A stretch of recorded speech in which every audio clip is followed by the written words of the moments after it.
feels really weird wearing this.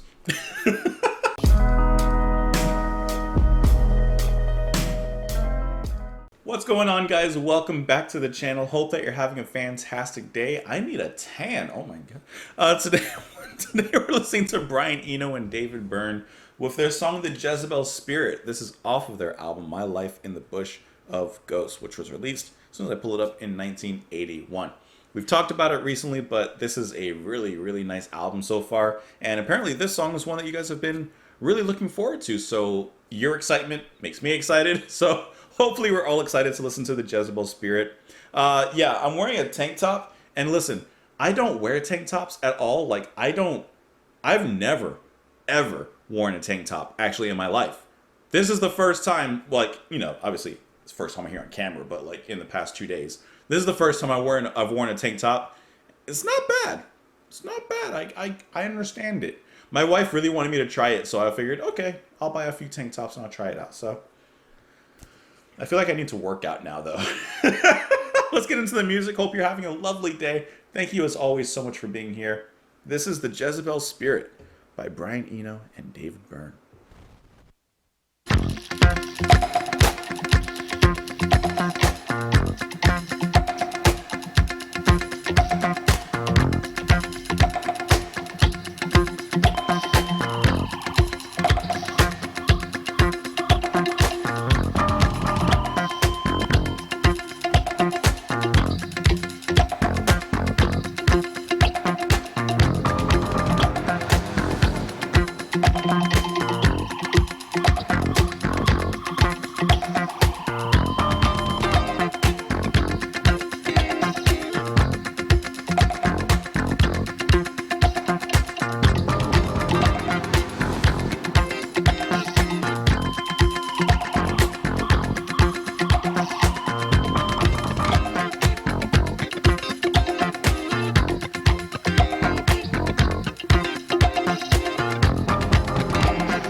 this is such an exciting album to listen to. Okay, so Jezebel's spirit, there's obviously like a possession or an exorcism going on. I've never seen The Exorcist. But so that kind of adds a slightly unnerving vibe to the song, right? Just the story, the narrative of it. But let's talk about the music a little bit, because musically, the rhythm is funky, especially in the guitar. The bass is popping just as always, and you got some nice percussion. Just kind of like just steadily moving the pace along, right? But then you have those big drafts of downward winds, almost like right, that just kind of downward spiral. Not a Nine Inch Nails reference, but it is kind of.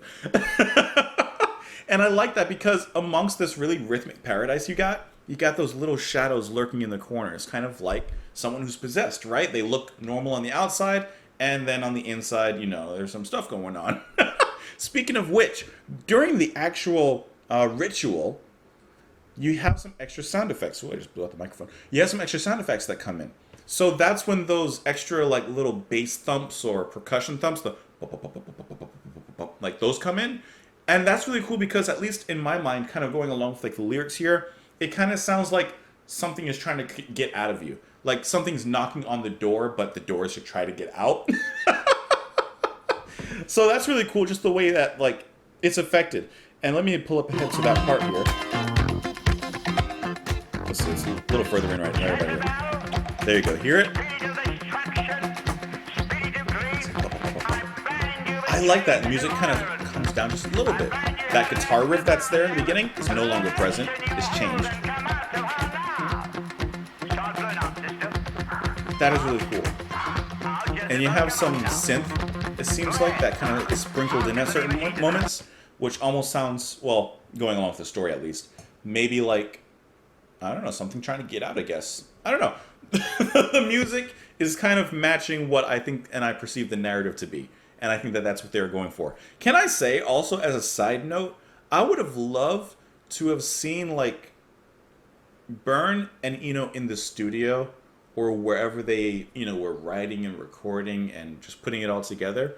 I would have loved to have been a fly in that room to see these two great minds coming together and seeing how they come up with certain ideas, how they formulate the music and how it all comes together, how they choose what samples to bring in. I think that that is so cool. Just, I would love to know like the actual behind the scenes of it. Maybe in an interview with them. Maybe I could find one if I actually looked it up, but I just think that would be really cool. But yeah, this is a song of intensity, but the intensity is built in the textures. Speaking of which, and this really applies to the whole album as I've heard so far, the textures in here are just so tangible.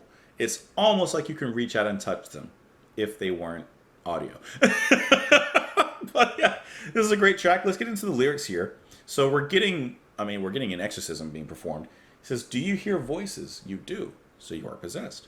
You are a believer, born again, and yet you hear voices, and you are possessed. Okay, are you ready to give us a listen? Put your hand over here.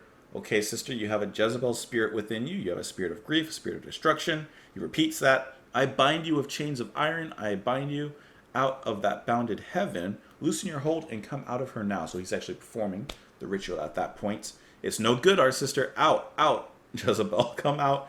He's just going through the motions of that. And of course, like I said, the music very, very slightly changes as it goes. It's not like a big mood change happens. It's grown very organically within the music.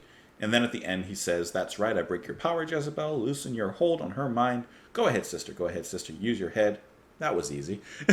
Wasn't so hard after all, See, and the ending is different because you have that little sprinkling of synth in the end. So it just kind of changes a little bit. Like, we've come a different way, from the beginning here, coming up to this, So that's cool how so naturally it all comes together. That's why I would really like to see how it all came together in the studio. But let me know what you guys thought of the track. You can join me on Twitter.